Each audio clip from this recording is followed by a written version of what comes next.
오늘 우리에게 주시는 하나님의 말씀은 출애굽기 10장 1절에서 6절까지의 말씀입니다. 출애굽기 10장 1절에서 6절까지의 말씀입니다. 제가 가지고 있는 성경으로는 구약 성경 96면에 있습니다.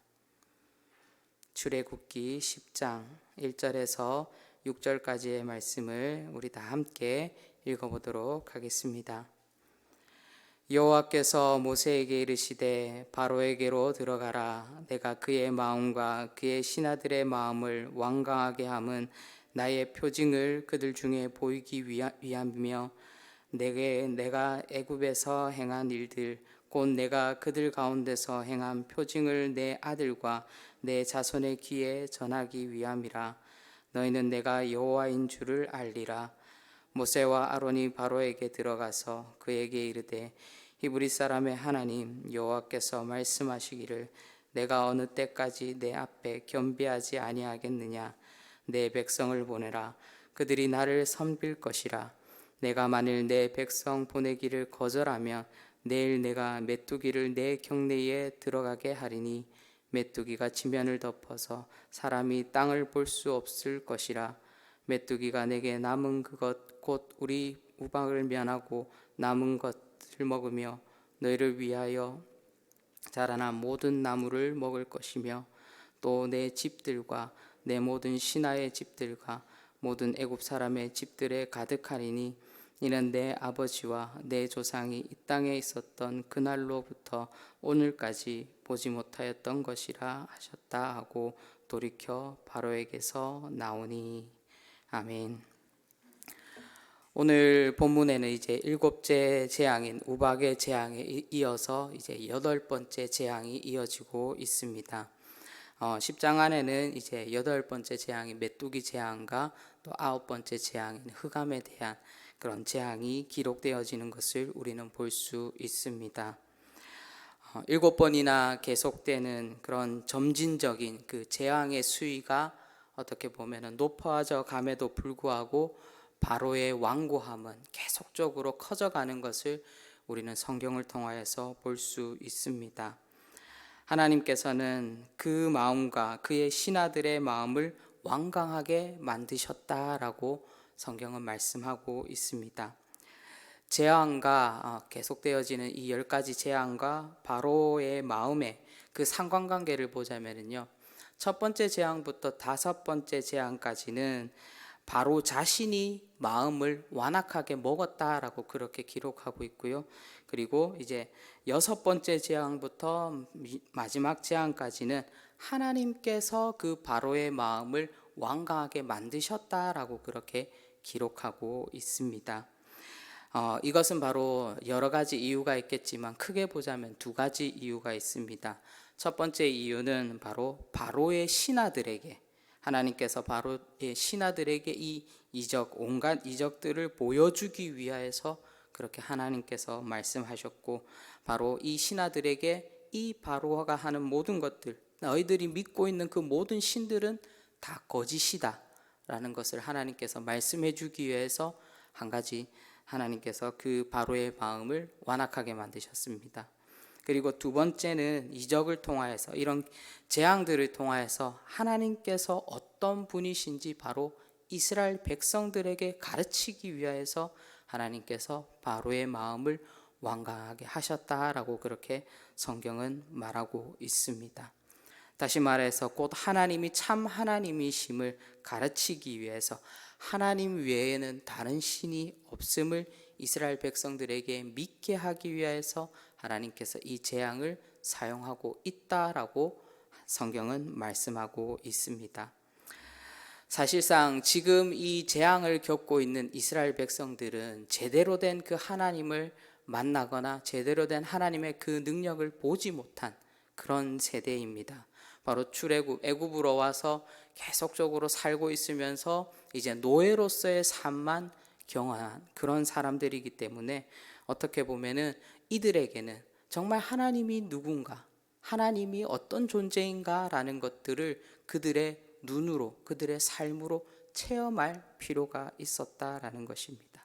그렇기 때문에 하나님께서는 이 재앙을 통하여서 이 애굽 땅에 있는 이 이스라엘 민족들에게 바로 하나님은 어떤 분이신지 일깨워 주고 있었던 것입니다. 우리가 목격하게 되는 수많은 재해들이 있습니다. 우리 포항 땅 가운데서도 지진이라는 그런 재해가 있었습니다. 우리가 그 지진을 다 겪어서 알 수 있듯이 아무리 혁신적인 기술이 있다 하여도 그 지진이 올 것을 예비할 수가 있지 그 지진을 막을 수는 없다라는 것이죠. 바로 교만으로 가득 차 있는 인간 세상에 대한 하나님의 징계를 통하여서 당신이 택한 백성들에게는 무엇이 된다라는 것입니까? 바로 하나님께서 살아계신다라는 그런 상교육이 되는 것입니다.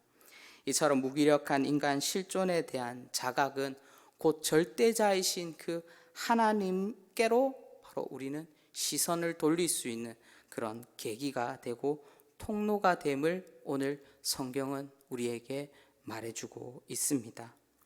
하나님의 뜻과 바로의 오만함의 교집합 속에 결국 8번째 재앙인 메뚜기 재앙이 애굽 전역을 강타하게 됩니다. 오늘 우리가 본문을 읽어보아서 알겠지만 우박으로 인해서 피해를 입은 그 모든 작물들이 있지 않습니까? 근데 그 모든 작물이 조금 남아 있었다라고 성경은 말하고 있는데 그 남아있는 작물, 그 남아있는 열매나 채소, 그 모든 것까지도 바로 이 메뚜기 재앙을 통하여서 다 메뚜기들이 먹어치웠다라고 성경은 말하고 있습니다. 결국 애굽 전역이 초토화되고 말았다라고 그렇게 성경은 기록합니다. 이에 대해서 바로의 반응은 어떤 것인가? 오늘 우리가 읽지는 않았지만 16절과 17절에 대해서 이 메뚜기 재앙에 대한 바로의 반응에 대해서 기록하고 있습니다. 제가 읽어드리겠습니다. 바로가 모세와 아론을 급히 불러 이르되 내가 너희 하나님 여호와 너희에게 죄를 지었으니 바라건대 이번만 나의 죄를 용서하고 너희의 하나님 여호와께 구하여 이 죽음만은 내게서 떠나게 하라라고 그렇게 기록하고 있습니다. 바로의 마음이 다급해졌습니다. 그 다급한 마음으로 모세와 아론을 불러서 어떤 말을 합니까? 내가 하나님께 죄를 지었다라고 그렇게 바로는 고백하고 있습니다. 이 고백 속에 어떤 단어를 사용하고 있냐면 죽음이라는 단어를 같이 사용하고 있습니다. 무엇을 말하고 있습니까? 바로 자신의 죽음을 느낄 만큼 이 재앙이 심각하고 그 재앙이 내 피부로 와닿았다라는 것을 말해주고 있습니다. 얼핏 보면 바로 자신의 잘못을 잘 인식하고 하나님 앞에 온전히 또 회개하고 나아가고 있는 그런 바로의 모습을 볼 수 있습니다. 그런데 우리가 앞서 여러 재앙들을 통하여서 알 수 있듯이 바로 이 바로의 자복은 처음이 아니었다라는 것입니다.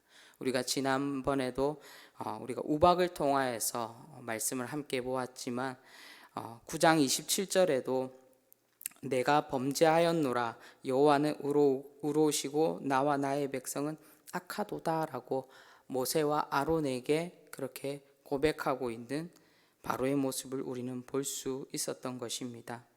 7번째 재앙인 우박 재앙 이후에 했던 바로의 고백, 그리고 오늘 우리가 읽지는 않았지만 본문의 16절에서 고백하고 있는 이 바로의 고백이 거의 비슷하다라는 것입니다. 그런데 결과는 어떻습니까? 이 고비만 넘기면은 바로의 마음이 다시 한 번 더 완악해지고 다시 한 번 더 하나님의 말씀을 거역하고 있는 그런 바로의 모습을 우리는 볼 수 있습니다.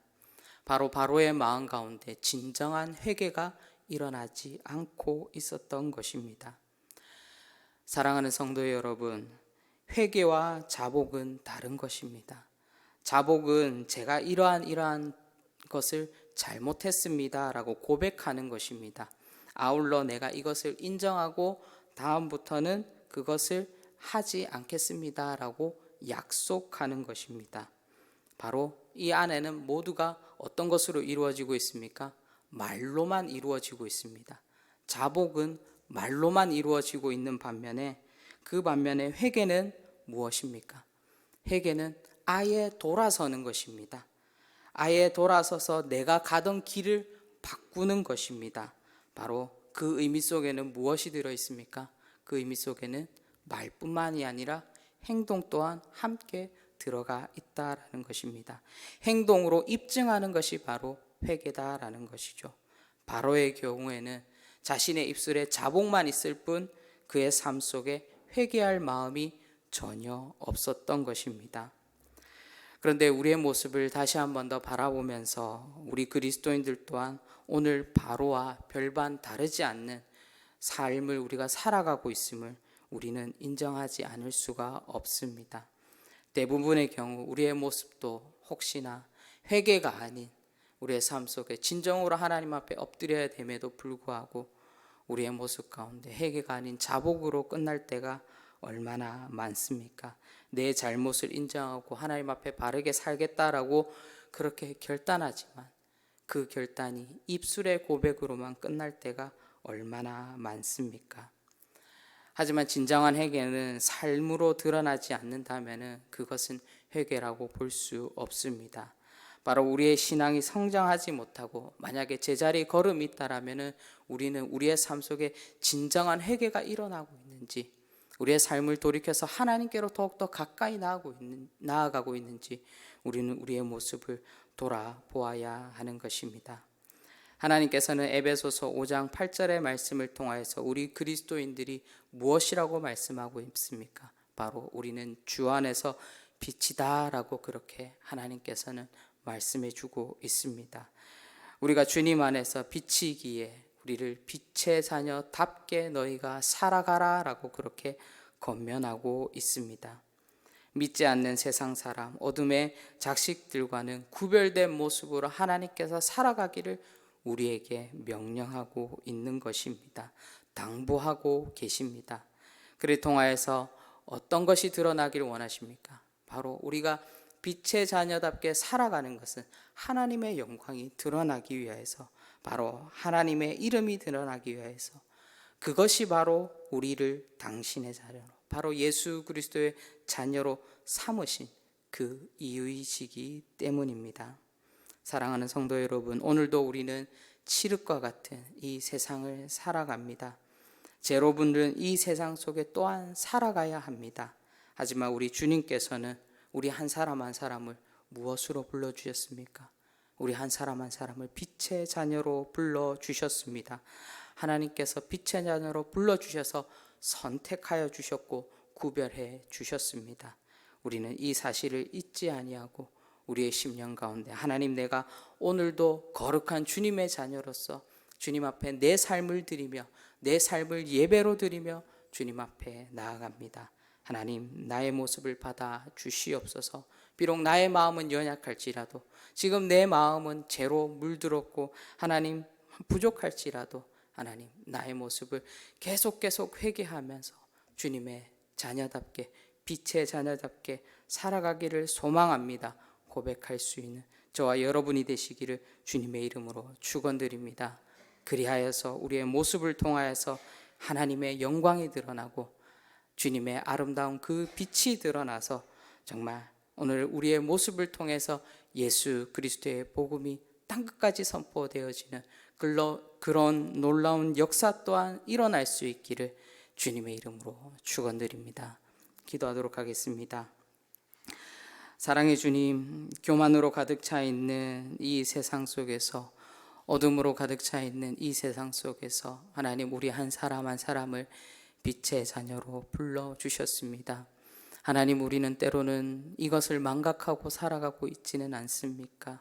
하나님, 정말 이것을 다시 한 번 더 하나님께서 우리를 빛의 자녀로 불러주심에 하나님, 그것을 잊지 않고 다시 부여잡게 하여 주시고 오늘도 하나님께로 나아가고 또한 세상 가운데 있을지라도 말씀을 붙들고 하나님, 거룩한 모습으로 주님 앞에 우리의 삶을 예배자의 삶으로 온전히 드려 주님 앞에 칭찬받을 수 있는 우리들 될 수 있도록 성령 하나님 인도하여 주시옵소서.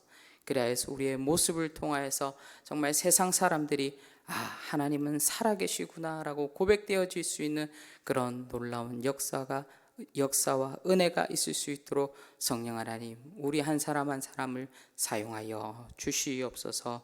감사드렸고 예수님의 이름으로 기도하옵나이다. 아멘.